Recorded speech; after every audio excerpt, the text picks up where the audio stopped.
చేస్తున్నారు, cricket reels చేస్తున్నారు. విరాట్ కోహ్లీ పదం వాడి ఎవరో విరాట్ కోహ్లీ అని జనాలను అనుకోవాలి. నిజమా అబద్ధమా అని అనుకుంటే ఆమ్, ఏంటి దాని ఉద్దేశం అసలు?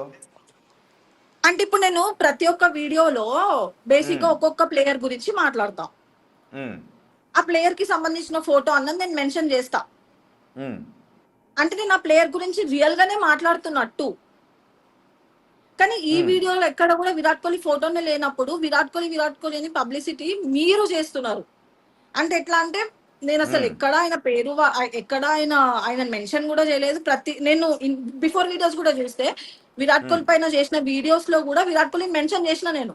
విరాట్ ఉమ్, కోహ్లీని మెన్షన్ చేసిన, ఆర్సీబీని ఉమ్, మెన్షన్ చేసిన. ఉమ్. బట్ మీరు నేను ఆ ఆర్సీబీ ఫ్యాన్ వీడియోలో అనుకుంటా కదా? మీరు ఆర్సీబీ బట్ ఫ్యాన్. నేను వన్ సెకండ్ బట్ ఆ వీడియోలో మాత్రం ఎక్కడా నేను ఏం చేయలేదు. So which is not true అని అర్థం.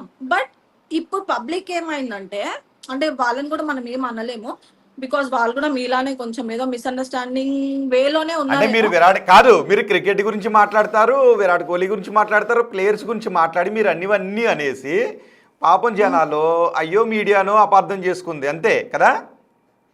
ఎందుకంటే బేసిక్ గా నేను అదే మీకు ఇందాక చెప్పాను కదా, నేను నా ముందు వీడియోస్ లో చూస్తే విరాట్ కోహ్లీ గురించి మాట్లాడినా కూడా విరాట్ కోహ్లీని ఉమ్, మెన్షన్ చేసిన నేను. ఉమ్, ఇప్పుడు ఆయన గురించి ఏదైనా నేను వాక్యాలు వదిలితే అక్కడ ఆయన ఉమ్, మెన్షన్ చేసిన ప్రతి ఉమ్, ఒక్క వీడియోని.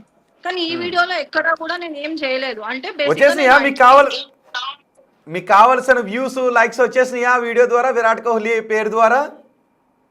అసలు వ్యూస్ కోసం చేయలేదు, లైక్స్ కోసం చేయలేదు. నేను చేసింది ఉమ్, ప్రమోషన్ వీడియో. దాన్ని అదే. తీసుకొని వన్ ఆ, సెకండ్ మీరైనా ఈ మీమర్స్ ట్రోలర్స్ అయినా కూడా ఉమ్. విరాట్ కోహ్లీ ఫోటో నా ఫోటో, విరాట్ కోహ్లీ ఫోటో నా ఫోటో. నేను అనుకున్నా 2026 లో సాధించింది ఇదేనేమో నేను అని.